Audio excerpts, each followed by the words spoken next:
पुरी से रंभा तक की जर्नी 130 किलोमीटर की है, लगभग 2.5 घंटे की जर्नी। पूरे जर्नी आपको चिल्का लेक को साइड में रख के चलना पड़ेगा। इस जर्नी आपको अलग अलग लैंडस्केप से गुजरना पड़ेगा। एक के बाद एक वैली होते हुए आपको रंभा पहुंचना पड़ेगा। इस जर्नी में कभी पहाड़, कभी वेटलैंड, कभी प्लेन्स, कभी खेती का ज़मीन, कभी फॉरेस्ट, सब कुछ से गुजरना पड़ेगा आपको। ये सफ़र यादगार सफ़र में से एक होगा।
ये आ गए हम लोग OTDC प्रांतोनिवास रंभा।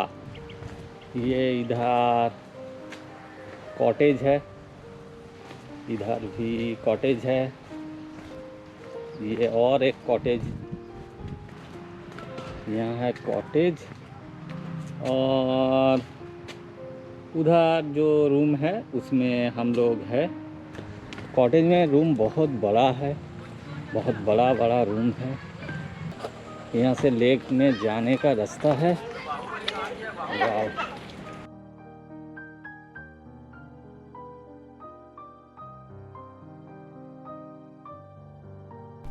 कोस्टल उड़ीसा के केंद्र में स्थित चिल्का इंडिया की सबसे बड़ी inland lake, spread over 1100 square kilometre और अंत में नैरो होके बे ऑफ बंगाल की खाड़ी में शामिल हो जाती है। पूरी, खुदरा एंड गंजम जिले की लंबाई में फैला खारे पानी का एक विशाल लेक।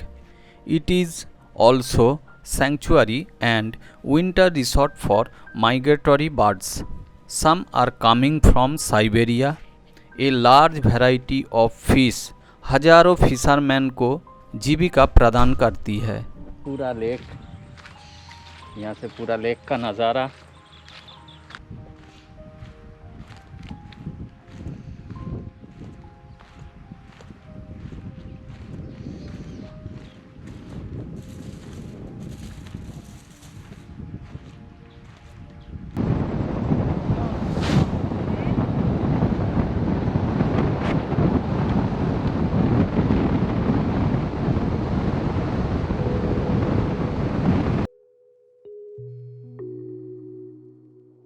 भेटनाई उड़ीसा के गंजम जिले में स्थित एक विचित्र छोटा सा गांव है।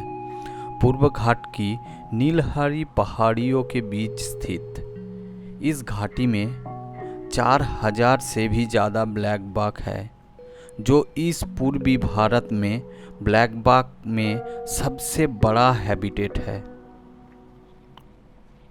160 किलोमीटर फ्रॉम भुवनेश्वर, लगभग 4.5 घंटे की दूरी, नज़दीकी हवाई अड्डा, निकटतम rail station Brahmapur 45 kilometre and Khallikote 42 kilometre.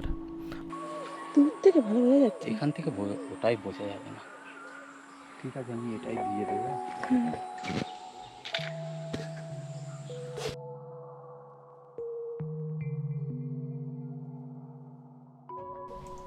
भेटनाई village की कहानी 100 साल से भी पुरानी है। कहावत है कि उड़ीसा की गंजम ज़िले को और उनके आसपास के ज़िले को भारी सूखे का सामना करना पड़ा। इस क्षेत्र में जीविका का प्रमुख स्रोत एग्रीकल्चर था और बुरी तरह सूखे से प्रभावित हुआ था। विलेजर्स धीरे धीरे आदर्श स्थानों की ओर पलायन करने लगे। ऐसे ही एक दिन विलेजर्स ने गांव के पास एक झुंड काले हिरन को देखा। गांव वाले चकित थे, क्योंकि उन्होंने इस क्षेत्र में ऐसा जानवर पहले कभी नहीं देखा था। उसके अगले ही दिन भारी बारिश हुई, जो पूरे क्षेत्र के लिए पुनर्जन्म था।